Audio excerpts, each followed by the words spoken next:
Today, I'm going to share 3 progressively more unbelievable stories, and at the end of each of them, I will share the photo or photos that are famously associated with them.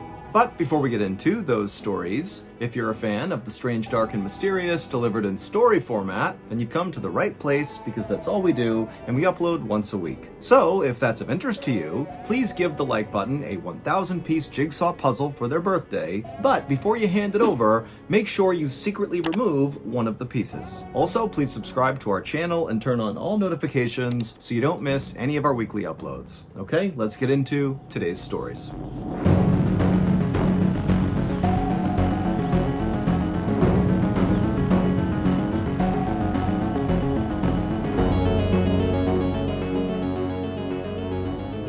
Early on the evening of New Year's Eve in 2010, a 38-year-old man living in the Philippines named Ronaldo Dagsa decided he was just too tired to stay up all the way till midnight. But at the same time, Ronaldo really didn't want to miss out on all the festivities he knew would be going down out on the streets outside that night. So Ronaldo told his wife he was going to go take a nap, and could she please wake him up right before midnight, that way he could go outside and catch the tail end of the big celebration.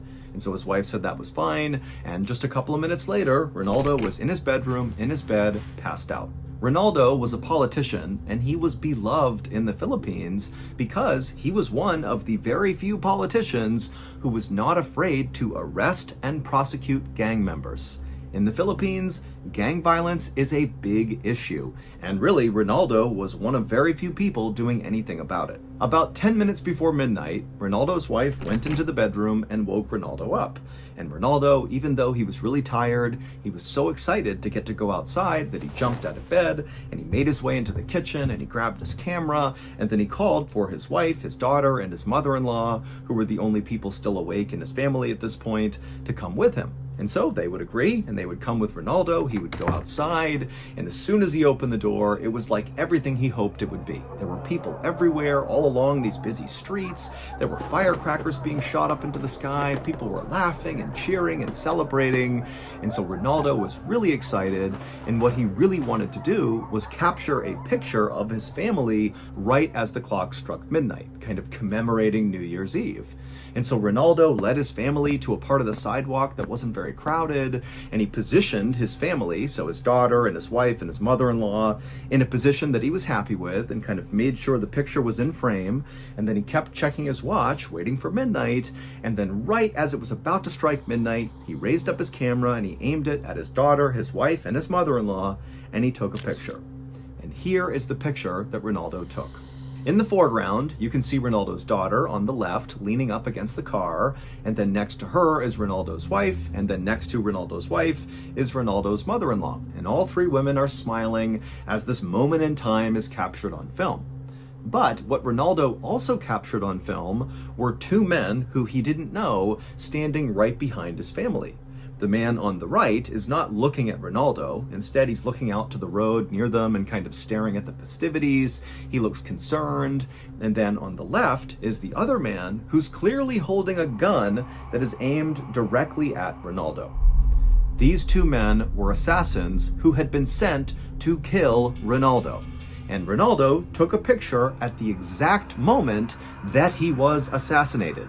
Literally, the second this photo was taken, the man on the left in this photo fired his gun and killed Ronaldo.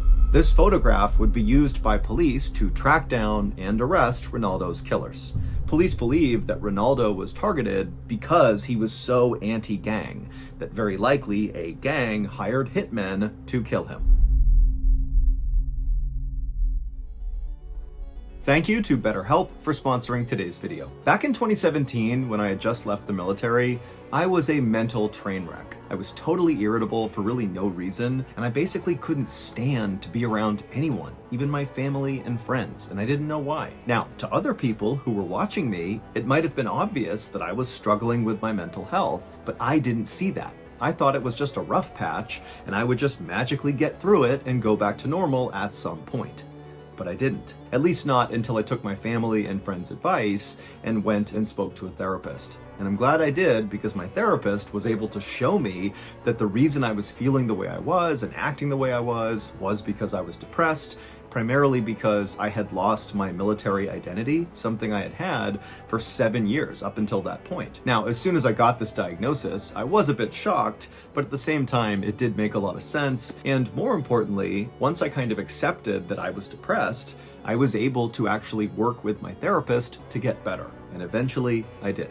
Look, therapy is not a one-size-fits-all solution, but if you're struggling right now and you don't know what to do, you should really consider giving BetterHelp a try. BetterHelp is a highly reviewed online therapy platform, which means you can get the help you need right from the comfort of your own home. Get matched with a BetterHelp therapist after filling out a brief survey online, and then it's up to you how you communicate with your therapist, whether that's through text or chat or video or phone call. You can also switch therapists at any time at no additional cost. Go to our sponsor, betterhelp.com/MrBallen for 10% off your first month of therapy with BetterHelp and get matched with a therapist who will listen and help.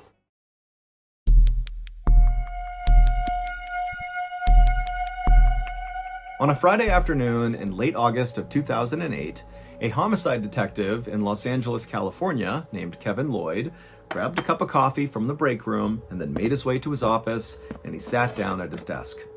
Detective Lloyd had already had a very difficult week, but now he had all this paperwork on his desk that he basically had to go through right now. He had put it off for too long, it was the end of the week, and so today was the day. And so Detective Lloyd took one more sip of coffee and then began sifting through all the papers. Now, this paperwork that Detective Lloyd was charged with going through was really just a huge stack of biographical information about gang members in and around Los Angeles. Basically, any time a gang member got arrested for anything, could be super minor, their information was added to this big dossier of biographical information. And it was the job of the homicide detectives to periodically basically go through all of this information and just kind of make sure you're up to date with what gang members were doing in and around the city. And so this was highly monotonous work, but it was necessary. So Detective Lloyd continued to flip through all these pieces of paper, and as he did, he slammed his cup of coffee, doing his best not to fall asleep from boredom. But after about 30 minutes, Detective Lloyd turned the page, and suddenly something he saw immediately stood out to him. And for about 30 seconds, Detective Lloyd just stared at the paper, having no idea what to make of what he was seeing. And what he was seeing was basic biographical information of a small-time gang member named Anthony Garcia, who had recently been arrested for driving with a suspended license. Now, to this point, many other detectives had seen this document about Anthony Garcia, and they hadn't thought anything of it. But when Detective Lloyd looked at this page about Anthony Garcia, a photo of Anthony immediately stood out to the detective. But before Detective Lloyd was prepared to run to his boss and tell him about this huge discovery he had made, he thought, you know what, I need to do a little bit more digging because this could totally be wrong. So Detective Lloyd left the paperwork on the desk, he put his coffee down, and he walked his way out of the office and down to the room in the police department where they stored all of the files for all the unsolved murder cases. And so Detective Lloyd, he goes in there and he begins walking up and down the rows until finally he found the case that he was looking for. He grabbed it and he walked back to his desk, he sat down, and he began to read it. Now, this unsolved murder case, which was from 4 years ago in 2004, did not appear on the surface to have anything to do with Anthony Garcia. But Detective Lloyd was reasonably sure that there were details in this unsolved murder case from 2004 that would prove his theory about Anthony Garcia. The file that Lloyd was reading described a murder that took place on January 23, 2004. That night, a 23-year-old man named John Juarez was standing in front of this liquor store called Mr. Ed's Liquors, which is located in a small neighborhood in Los Angeles. John was a devoted father to a 4-year-old girl, and he was also a devoted member of a gang. But on this particular evening, John was not doing anything criminal in front of this liquor store. He was just standing there near a street sign, kind of minding his own business. But at some point, 2 men walked up to John and asked him where he was from, but before John could even answer, one of these 2 men drew a gun and began firing shots into John, and one of those rounds struck him in the head and killed him. Now, after Lloyd had read through this file and the description of the murder several times and felt confident he had gotten all the information he could, he still wasn't sure if this was enough to prove his theory about Anthony Garcia, so he decided he would actually go to the liquor store where this murder happened and see it for himself. And so Detective Lloyd, he hopped in his car, he drove to Mr. Ed's Liquors, he parked in the parking lot, and he just looked around. He kind of scanned around the whole area. He took in the shape of the parking lot. He looked at the doors on the liquor store to kind of look at the size and the shape. He also saw the nearby street sign that John had been standing near when he was shot and killed. And so finally, after looking all around and feeling like he had seen all that he needed to see, Detective Lloyd felt more sure than ever that his theory about Anthony Garcia had to be correct. And so he drove his car back to the police station, he walked right into his boss's office, and he would tell him that they have been wrong about Anthony Garcia this whole time. He is not some small-time gang member, he is a big player, and he's not even trying to hide it. The photo that Lloyd saw of Anthony Garcia that really stood out to him when he was going through all that paperwork was the photo of Anthony when he was being booked into jail. And in this photo, Anthony is shirtless, and Anthony has this huge chest tattoo that you can clearly see in this photo. The tattoo shows a liquor store, and to the left of the liquor store is this military-style helicopter that's coming in and firing its gun towards the ground. And on the ground, in the line of fire from this helicopter, is what looks like this man who's got the body of a peanut. And so he's being killed by this helicopter. All the other people who saw this photo or who saw Anthony Garcia in person chalked up his tattoo to just some weird depiction of a helicopter killing a peanut guy, and they didn't think too much of it.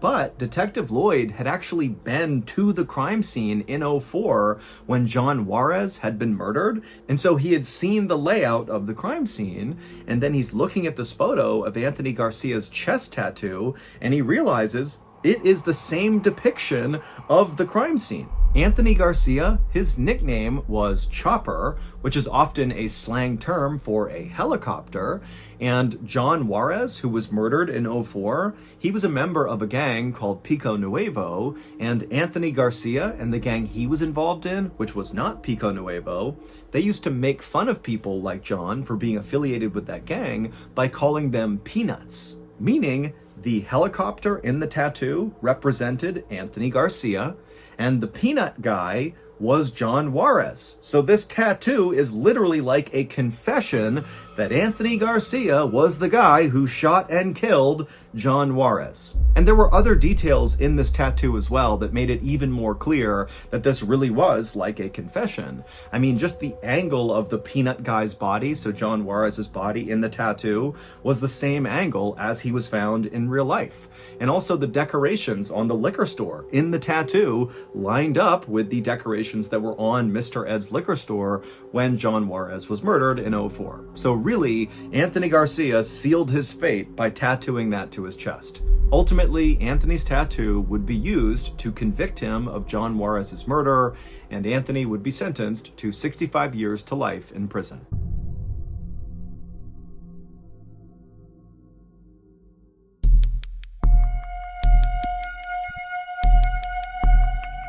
There is a very popular TV show on HBO called Curb Your Enthusiasm, and it's about the mega famous Larry David who created Seinfeld. And so Curb Your Enthusiasm is totally a satire. It's a comedy, it's about Larry David, and in fact, Larry David plays himself in the show, but Larry David in the show is a very exaggerated version of himself in real life. But the show is shot to look like it's almost biographical, but it's not. It's totally comedy. Apparently, in real life, Larry is known for getting into kind of funny, awkward situations, often that he brings on himself. And so on the show, basically every episode, Larry David finds himself getting into totally absurd situations that just get worse and worse and worse because Larry just makes all the wrong decisions. And so it's a really funny show. However, there is one particular episode of Curb Your Enthusiasm that will go down as the single episode virtually everyone who has ever watched the show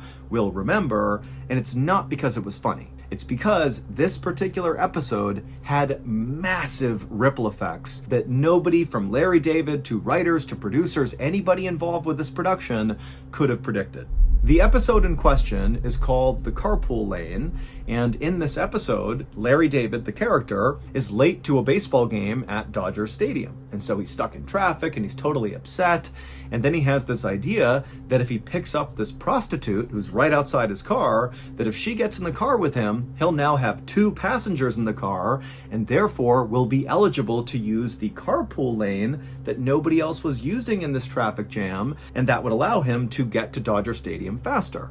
And so he hires this prostitute and she gets in the car and Larry kind of awkwardly explains his plan, and then he hops in the carpool lane, he makes his way to Dodger Stadium, the plan works great, and when he gets there, he actually ends up bringing the prostitute with him into the game to just watch the game with him. And so he goes up, they find their seats, and their seats are just so bad.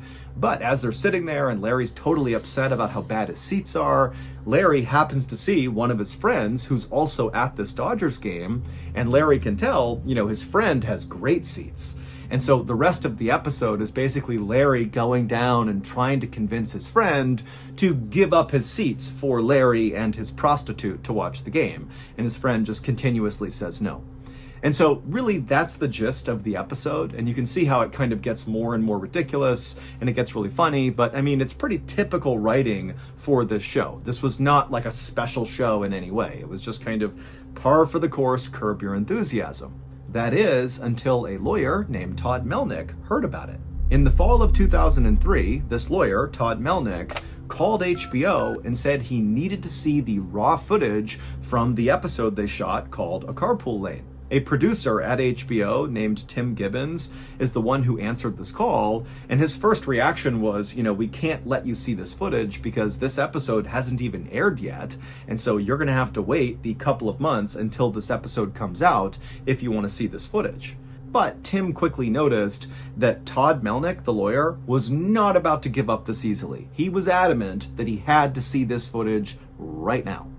And so eventually, Tim Gibbons actually would go and find Larry David, and he would ask Larry, hey, do you mind if this random lawyer comes and watches this footage from this unaired episode? And Larry was like, okay. And so the next day, Todd Melnick showed up at HBO, and he was led into this small room with a TV, and Tim, the producer he spoke to, as well as Larry David and a few other people from the Curb Your Enthusiasm production, they all filed into this room, and all of them just sat down, and then they began playing the footage, the raw footage from the Carpool Lane episode. And as they watched this footage, which was hours and hours and hours long, the lawyer, Todd Melnick, is watching the footage and just kind of slumping into his chair, just seeming like what he was watching was making him more and more unhappy. That clearly, he was looking for something and he was not seeing it in this footage. But finally, when one of the producers put in the 5th and final tape of raw footage from this episode, Todd Melnick, as he's sitting there watching the footage, which looks basically like Larry walking up and down the steps at Dodger Stadium over and over again, and him also walking in and out of his aisle, they reshot the scene of him sitting down inside of his crappy seats. Todd's watching this over and over again, and then suddenly he sits up and he points at the screen and goes, right there! It would turn out Todd Melnick was investigating a murder case. The murder happened on May 12, 2003. A 16-year-old girl named Martha Puebla was standing in front of her house in a neighborhood in Los Angeles when she was shot by gang members because apparently a rumor had gotten out that Martha was snitching on gang members, and so she was killed. And the police actually had already made an arrest in this murder. They had arrested a guy named Juan Catalan. Juan's brother, Mario, was on trial for a different murder, and just 2 weeks before Martha's murder, Martha testified in Mario's case. And who was in the audience listening to Martha's damning testimony about Mario?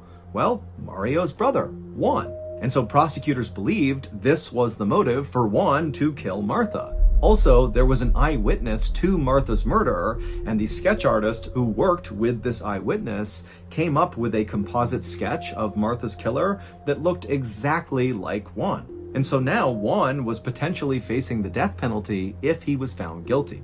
But Juan was adamant that he did not kill Martha, and on the night of her murder, he said he was at the Dodgers game where they were filming a Curb Your Enthusiasm episode.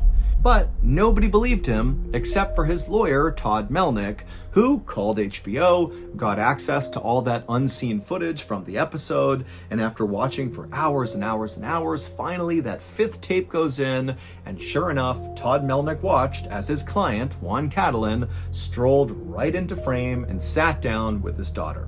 It would turn out Juan was telling the truth the whole time. He did not kill Martha, and Curb Your Enthusiasm proved it. Shortly after this discovery, Juan would be released from prison and he would receive a settlement of $320,000 from the city of Los Angeles and the police. As for Martha, the police were able to eventually track down 4 people who were involved in her murder, and all 4 would be convicted and sent to jail for life.